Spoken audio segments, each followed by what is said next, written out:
Hello and welcome back তোমাদের সবাইকে আর একটা নতুন ভিডিওতে। তোমরা সবাই কেমন আছো? আশা করছি সবাই খুব ভালো আছো।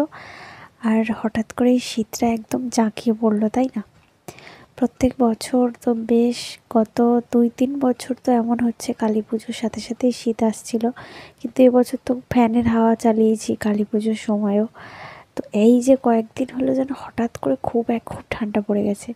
তো যাকে চলো, গতকাল তোমাদের সঙ্গে আমি একটা সকালের ব্লগ শেয়ার করেছি, তো আজকে তোমাদের সঙ্গে আমি একটা ইভিনিংয়ের ব্লগ শেয়ার করব। তো দেখো, দুপুরের ঘুম ঘুমিয়ে উঠে বাবলো এই করছে, একবার করে ঘুরে আসছে আর আমাকে মারছে একবার করে। তো এই ব্লগটা কিন্তু এই শীতের না, যখন ফ্যানের হাওয়া চলছিল ঠিক তখনকার। আর আমার না হঠাৎ করে ঠান্ডাটা লেগে গেছে, মানে নাকটা বন্ধ হয়ে যাচ্ছে আর কি। আসলে মানে আগে নিজের খেয়াল রাখতাম, নিজের সোয়েটার টুপি পরে নিতাম টাইম মতো, আর এখন মানে বাবলোকে দেখে রাখতে, ওর পেছনে এদিক ওদিক করতে আর নিজের আর খেয়াল রাখা হয় না আর কি। টুপি পরতে ভুলে যাই, যার জন্য নাক টাকগুলো হেঁটে যাচ্ছে এরকম। তো সন্ধ্যাবেলা মানে প্রত্যেক দিন সকালবেলা বিছানা গোছাই, কিন্তু সকালবেলা মানে যতই বিছানা গোছাই দুপুরবেলা আবার ঘুমানোর সময় মশারি টাঙাই, কারণ অল আউট দিলেও তাও মশা যদি ওকে কামড় দেয় সেই জন্য আমি মশারিটা টাঙাই। তো আর যেদিন ধরো সকালবেলা বিছানা তোলা হলো না, দুপুরবেলায় শুয়ে পড়লাম, সন্ধ্যাবেলাটা মোটামুটি আমার ও অফিস থেকে আসার আগে, আমার স্টুডেন্টরা আমার বাড়িতে আসার আগে আমি পুরো বিছানা মানে পুরো ঘরটাই আমি পরিষ্কার করবো মোটামুটি। তো সেরকমই একটা সন্ধ্যাবেলা ভিডিও নিয়ে চলে এসেছি আজকে। পুরো ভিডিওটা দেখো, আশা করছি তোমাদের খুব ভালো লাগবে। আর আজকে সন্ধ্যাবেলা হঠাৎ করে কি হবে দেখো, খুবই মানে ভালো লাগবে। আমি আমি জানতামই না যে মা বাবা আসবে। তো আমি আমার মতো ঘুম থেকে উঠেছি, উঠে ওকে মানে আমার শ্বশুরমশাই যদি এই টাইমটা বাড়িতে থাকে, মানে সন্ধ্যাবেলার একটু আগে বিকেল বিকেল, তো ও বাবার সাথে বেশ কিছুক্ষণ খেলে, তো বাবার কাছে ওকে দিয়ে এসে আমি এই কাজগুলো করে নিই। আর যখন বাবা থাকে না তখন সোনাকে নিচে ছেড়ে দিলে ও এদিকে ওদিক ঘোরাঘুরি করে, আমি তখন করে নিই। তবে বিছানাটা ঝাড়ি না, ঝাড়লে ঠান্ডা মান্ডা কোথায় লেগে যাবে, ধুলো ফুলো আছে ওই জন্য। তো তোমরা কিন্তু সবাই ভিডিও দেখছো, আমি ভিডিওতে দেখছি যতই হোক 100, 150, 200 ভিউ হোক আমার প্রবলেম নেই। আমার 1K ভিউ হতো সেখানে এখন এইরকম ভিউ, তাও ম্যাটার করে না। কিন্তু তোমাদের যে মানে কমেন্টগুলো যে পাই না, এটা আমার কাছে প্রচুর ম্যাটার করে, কারণ কমেন্টগুলো মিস করি। আমি চাই তোমরা সবাই একটা করে কমেন্ট করো, কিন্তু আমি চাইলেই তো শুধু হবে না, তোমাদেরও চাইতে হবে, আর তোমরা তো চাইছো না, আর জোর করে কোনো কিছুই হয় না। তো অপেক্ষা করি আবার নিজের জায়গাটা সঠিক জায়গায় আবার ফিরিয়ে আনার জন্য। আর সত্যি বলতে, যদি ইনকামের কথা, আর্নিংয়ের কথা বলো ইউটিউব থেকে, তাহলে আমি ইটিং চ্যানেলটা আর্নিংয়ের জন্যই করি, ইটিং চ্যানেলের ভিডিওটা, কারণ আর্নিং যতটুকু যা আসে ওখান থেকেই আসে। আর ব্লগ চ্যানেলের ভিডিওগুলো আমি করে রাখি মানে আমার ভবিষ্যতের জন্য, মানে মেমোরি সঞ্চয় করে রাখি আর কি। তো সেই জন্য এটাতে আমার ভিউ যদিও বা না হয় মন খারাপ করে না, কিন্তু যখন দেখি 150-200 ভিউ আছে অথচ কোনো কমেন্ট নেই, তখনই মনটা খারাপ লাগে আর কি। তো দেখো, তোমাদের সঙ্গে কথা বলতে বলতে আমার বিছানাটা কিন্তু গোছানো হয়ে গেছে। আর ওই যে একটা জামা টাঙানো দেখতে পাচ্ছ, আমাদের ছোট্ট খিদের একটা ছোট্ট মতো বোনও হয়েছে, মানে অপূর্বদার মেয়ে হয়েছে। তো আমরা দেখতে যাব বলে সব ঠিকঠাক করেছিলাম, তো ওই জন্য ওকে জামাটা কিনে আনতে বলেছি। যেদিন কিনে আনতে বলেছি সেদিনই অপূর্বদার জেঠু মারা গেছে, তো ওদের মরা ছুঁচু হয়েছে, সেই জন্য যাইনি। আর এখানে দেখো সোনা ওর দাদুর ঘরে খেলছে। আর এবার আমি যাব জল ভরতে, আমার মানে বোতল টোতল সব নিয়ে নিয়েছি। এবার দেখো পুরো ঘরটা গুছিয়েছি, দেখিয়ে দিলাম একবার। বিছানা গোছানো হয়ে গেছে, এখানটায় জল টলগুলো ভরে নিয়েছি।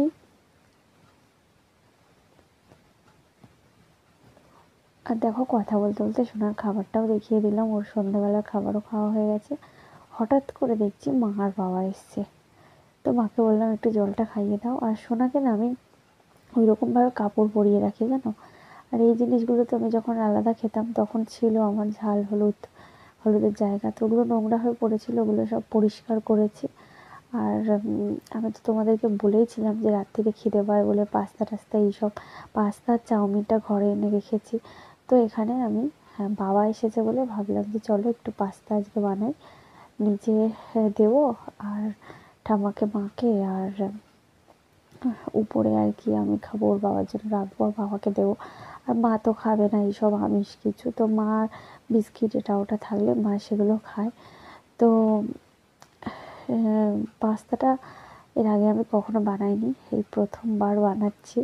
তার উপর আবার ইউটিউব দেখে, এখন তো টিচার মানুষ হচ্ছে আমাদের ইউটিউব, সব থেকে বড় শিক্ষক। তো আমি বুঝতে পারিনি, আন্দাজ করতে পারিনি, প্রথমে ভাবছিলাম যে অনেক বেশি হয়ে যাবে, তো তারপর দেখলাম যে না, বেশি করে দিয়েই ভালো হয়েছে, মানে সবাইকে দিয়েছি তো সবার হয়ে গেছে, না হলে অনেকটাই কম হয়ে যেত যদি আমি অল্প করে দিতাম। আর আমি না, মনে হয় যেন কোনো কিছু যদি বেশিও হয় ঠিক আছে খেয়ে নেবো বা রেখে দেবো পরের দিন খাবো, কিন্তু কোনো জিনিস কম হলে আমার একদম ভালো লাগে না। তো এখানে পাস্তাটা আমি লবণ দিয়ে আর গরম জলে দিয়েছি, এই যে দেখো এখানে সুন্দরভাবে সেদ্ধ হয়ে গেছে।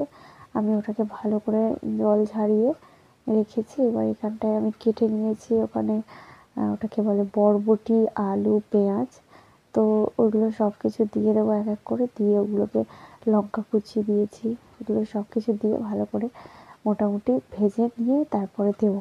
যেটা বলছিলাম, সোনাকে কাপড়টা পরিয়ে রাখি। সোনাকে কাপড়টা পরিয়ে রাখার একটাই কারণ, সেটা হচ্ছে এই যে বেবি হওয়ার পর বিছানাতে যে প্লাস্টিক পাতার ব্যাপারটা না আমার ঠিক ভালো লাগে না। প্লাস্টিক তাও তোমাদের দাদা সে ব্যানার একটা এনেছিল, বিছানাতে একদিন পেতেছিলাম, সে পুরো বিছানা যেন মরমর মরমর করছে।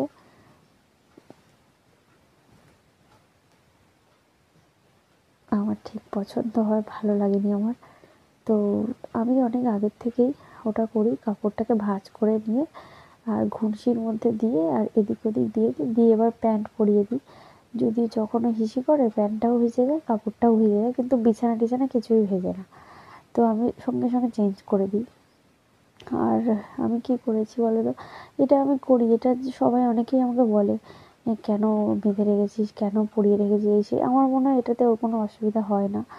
ও হচ্ছে গিয়ে ওর অসুবিধা, গরমের সময় পড়াই না, গরমের সময় প্রচুর গরম যখন থাকে তখন পড়াই না, খোলাই থাকে তখন, টয়লেটটা অত ঘন ঘন করে না। আর এখন যেহেতু সবসময় হাঁটে, তো টয়লেটটা করলেই তো ভিজে ভিজে পা ও পড়ে যাবে, সেই জন্য আমি পরিয়েই রাখি। আর ফুল প্যান্ট পরিয়ে রাখি যাতে ওর ঠান্ডাটা না লাগে। আর এখন তো হাগিসটাও পরাই দুটো করে, সন্ধ্যের দিকে, সকালবেলা হাগিস তো পরেই থাকে রাতেরটা, আর ঘুম থেকে উঠতে উঠতে অনেকটাই বেলা হয়ে যায়, তারপর খুলে দিই। তারপরে সারাদিন পরাই না, সন্ধ্যে থেকে সন্ধ্যাবেলা একটা হাগিস পরিয়ে দিই, ফুল প্যান্ট পরিয়ে দিই, ও পরে টিউশন ওদের পড়াই, ও আমার সঙ্গে থাকে, রান্নাবান্না করি, ওকে খাওয়াই, তারপর আবার রাত্রিরে চেঞ্জ করে আরেকটা দিয়ে দিই। ওর বাবা তো বলেছে এখন 3টে 4টে যতগুলো লাগে ততগুলো পরাও, ঠান্ডা যেন না লাগে, কারণ টয়লেট করার ভয়তে, মানে টয়লেট করে দেবে বলে ওই যে ধরো হাফ প্যান্ট পরালাম বা কিছু, ওরকম হবে না। আমি হাগিস পরিয়ে ফুল প্যান্ট ট্যান্ট পরিয়ে সুন্দর করে ওকে রেডি করে নিই সন্ধ্যাবেলা, আর যাতে ওর ঠান্ডাটা না লাগে।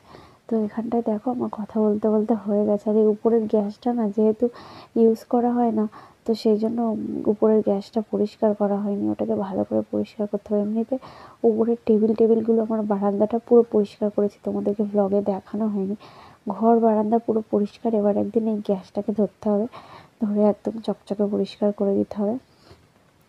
তো তোমাদের সঙ্গে কথা বলতে বলতে প্রায় হয়ে এসেছে, বাবাকে খেতে দেবো, নিচে কিছুটা দিয়ে আসবো। আর আজকে সন্ধেটা ভালো ছিল মোটামুটি। তো তোমরা সবাই খুব ভালো থেকো, আর আমার ভ্লগ কেমন লাগছে অবশ্যই জানিও। আর এরপরে বাবা মা চলে গেছিলো, যাওয়ার পরে রান্না করেছি, ওদেরকে পড়িয়েছি, এই সেই, আর কিছু শেয়ার করা হয়নি। তো বাবার জন্য এই যে প্লেট বাটি রেডি করেছি, বাবাকে খেতে দেবো। তো চলো, আর এটা নিচে দেবো। ভিডিও এখানে শেষ করছি, টাটা।